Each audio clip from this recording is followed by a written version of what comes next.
Hello to all students.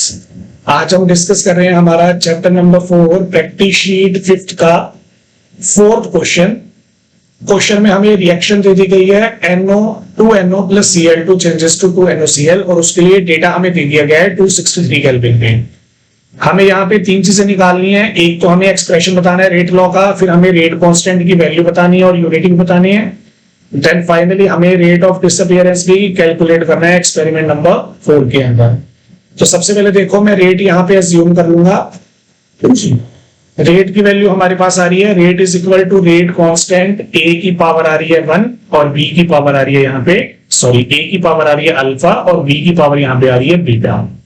वैसे यहाँ पे ए भी लेना जरूरी नहीं है क्योंकि हमें प्रॉपर रिएक्टेंट बताए हुए हैं, तो आप उस फॉर्म में भी रेट लिख सकते हो। Rate is equal to rate constant NO की पावर आ रही है अल्फा और यहाँ पे क्लोरीन की पावर आ रही है बीटा।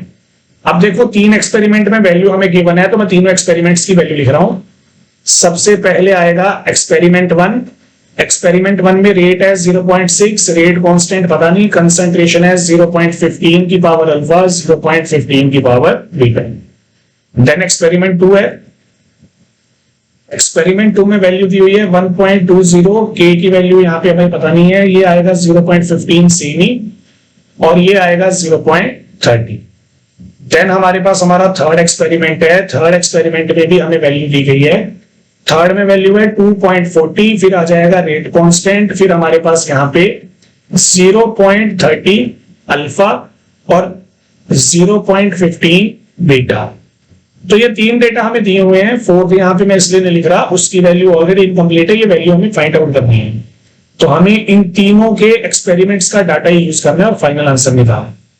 अब यहाँ पे इक्वेशन नंबर 1, यहाँ पे इक्वेशन नंबर 2 और यहाँ पे आ जाएगी इक्वेशन नंबर हमारी 3। अब तीनों इक्वेशंस हमारे पास यहाँ पे प्रेजेंट हैं।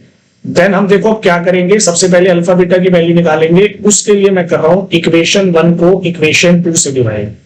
तो हमारे पास आएगा 0.6 डिवाइड बाय 1.2 के 0.15 की पावर अल्फा, 0.15 की पावर बीटा डिवाइडेड बाय के 0.15 की पावर अल्फा, 0.30 की पावर बीटा। अब यहाँ पे के से के कैंसिल हो जाएगा, अल्फा वाली टर्म भी कैंसिल हो जाएगी, ये हमारे पास आ जाएगा 1/2। यहाँ पे भी 15 और 30 है, तो यहाँ पे आएगा 0.15 बाय 0.30 की पावर बीटा। ये भी कैंसिल हो जाएगा, 1/2 आ जाएगा, तो मेरे पास आ जाएगा यहाँ पे 1/2 इज इक्वल टू 1/2 की पावर बीटा।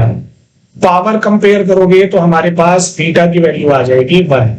ये मेरे पास मेरा एक्सपेरिमेंट का डाटा आया जब मैंने फर्स्ट और सेकंड को डिवाइड किया था। फर्स्ट और सेकंड को डिवाइड करने से बीटा की वैल्यू निकल गई है। अब हमें डिवाइड करना है इक्वेशन नंबर 1 को इक्वेशन नंबर 3 से। तो 0.6 रेट कांस्टेंट, 0.15 की पावर अल्फा, 0.15 की पावर बीटा।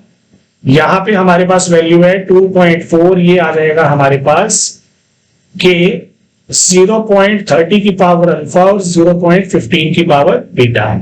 ये वैल्यू कैंसिल आउट हो गई, के से के कैंसिल आउट हो गया, ये हमारे पास 1/4 आ जाएगा। तो 1/4 इज इक्वल टू 0.15 बाय 0.30 की पावर अल्फा। ये भी कैंसिल होके 1/2 आ गया, तो 1/4 इज इक्वल टू 1/2 की पावर अल्फा। अब 1/4 को मैं लिख सकता हूं 1/2 का स्क्वायर। तो यहां पे मेरे पास कोफिशिएंट कंपेयर करने पे अल्फा की वैल्यू आ जाएगी 2। तो हमारे पास हमारा पहला पार्ट सॉल्व हो जाएगा। रेट की वैल्यू आएगी, rate is equal to rate constant, NO की पावर अल्फा थी विच इज 2, क्लोरीन की पावर यानी कि बीटा दैट इज 1। तो ये हमारे पास हमारे रेट लॉ जो है वो आ चुका है। सेकंड पार्ट में हमें यहाँ पे अब के की वैल्यू फाइंड आउट करनी है। रेट कांस्टेंट है और उसके यूनिट भी बतानी है। तो यहाँ पे देखो के की वैल्यू हम फाइंड आउट करेंगे। के की वैल्यू आएगी rate by concentration of NO का स्क्वायर और कंसंट्रेशन ऑफ क्लोरीन।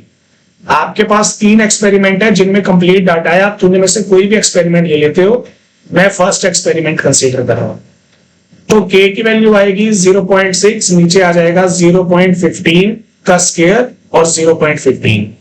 तो हमारे पास के आ जाएगा 0.6 0.15 का क्यूब। इसे हमें सॉल्व करना है। सॉल्व करने पे आएगा 0.6 0.0033375। अगर आप ये पूरा वैल्यू लोगे तो आंसर आपका ज्यादा एक्यूरेट आएगा। मैं आपको दोनों बता दूंगा अभी। अगर आप यहाँ पे एज्यूम कर रहे हो सिर्फ और सिर्फ 0.6 डिवाइड बाय 0033, तो आपका आंसर आएगा 181.1 मिनट के आसपास। और अगर आप ये पूरी वैल्यू लेकर डिवाइड करने का ट्राई करोगे तो आपके पास k की वैल्यू एग्जैक्ट आएगी जो मैंने शीट में बताई हुई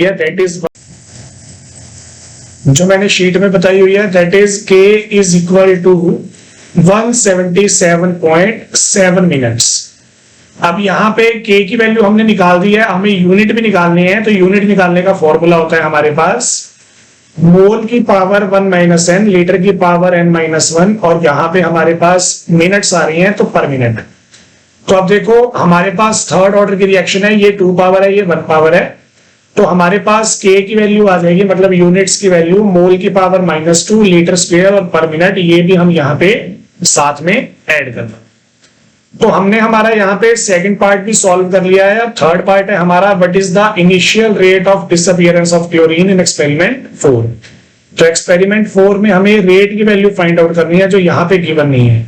देखो रेट हमारे पास आया है, हमारा rate is equal to rate constant NO की पावर 2 और यहाँ पे क्लोरीन की पावर 1। रेट हमें फाइंड आउट करना है। के एक बार मैं 177.7 वाला ही लेके चल रहा हूँ। NO और Cl दोनों की वैल्यू यहाँ पे 0.25 है, तो यहाँ हो जाएगा 0.25 का स्क्वायर, यहाँ पे आ जाएगा 0.25। तो मेरे पास यहाँ पे रेट आ जाएगा 177.7 0.25 का क्यूब। ये वैल्यू आप मल्टीप्लाई करके सॉल्व करोगे तो आंसर आएगा 1.62 इंटू 10⁻³ मोल पर लीटर पर second, that is your final answer. तो क्वेश्चन हमारा यहाँ पे कंप्लीट हो चुका है। फिर भी अगर आपको कोई डाउट है तो आप नीचे कमेंट्स में ले सकते हैं।